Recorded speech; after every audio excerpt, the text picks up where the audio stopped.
بسم اللہ الرحمن الرحیم۔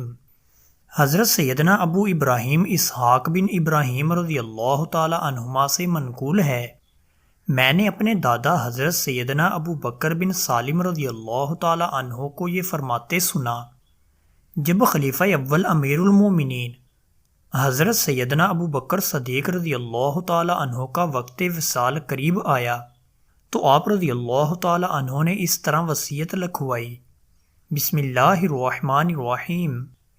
یہ وہ عہد ہے جو ابو بکر صدیق نے اپنے آخری وقت میں کیا، یہ اس کا دنیا سے نکلنے کا آخری اور آخرت میں داخل ہونے کا پہلا وقت ہے۔ یہ ایسی حالت ہوتی ہے کہ کافر بھی ایمان لے آتا، فاسق و فاجر متقی بن جاتا اور جھوٹا تصدیق کرنے لگتا ہے۔ میں اپنے بعد عمر بن خطاب رضی اللہ تعالی عنہ کو خلیفہ مقرر کر کے جا رہا ہوں، اگر وہ عدل و انصاف سے کام لیں تو میرا ان کے بارے میں یہی گمان ہے، وہ میرے معیار کے مطابق ہوں گے، اور اگر ظلم و زیادتی کریں تو ان کا عمل انہی کے ساتھ ہے۔ میں نے تو خیر ہی کا ارادہ کیا ہے، اور اللہ علام الغیوب یعنی غیبوں کا جاننے والا ہے، مجھے غیب کا علم نہیں۔ اللہ تعالیٰ ارشاد فرماتا ہے، ترجمہ کنز الایمان، اور اب جانا چاہتے ہیں ظالم کہ کس کروٹ پر پلٹا کھائیں گے۔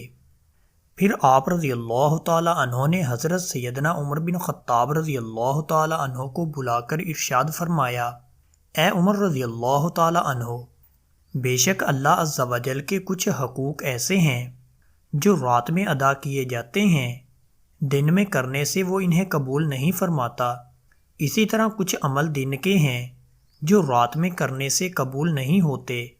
اے عمر رضی اللہ تعالی عنہ، بھاری پلڑے والے وہی لوگ ہیں جن کا پلڑا بروز قیامت بھاری ہوگا، اس روز جن کا پلڑا ہلکا رہا وہی لوگ ہلکے اعمال و میزان والے ہیں، اور ایسے لوگوں کی اتباع بالکل باطل ہے جن کے اعمال کا وزن کم ہے، اور ہلکا پلڑا وہی ہوگا جس میں باطل اشیاء ہوں گی۔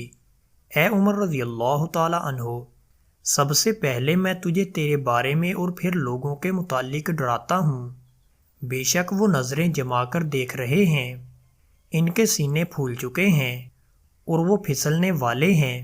تم ان لوگوں میں شامل ہونے سے بچنا جب تک تم اللہ عز و جل سے ڈرتے رہو گے، لوگ تم سے ڈرتے رہیں گے۔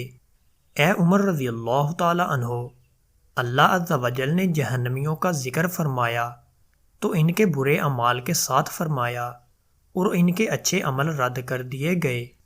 میں نے جب بھی ان لوگوں کو یاد کیا تو ڈرا کہ کہیں میں بھی ان میں سے نہ ہو جاؤں، اور جب اللہ عز و جل نے اہل جنت کا ذکر فرمایا تو ان کے اچھے اعمال کے ساتھ فرمایا اور ان کی برائیوں سے درگزر فرمایا۔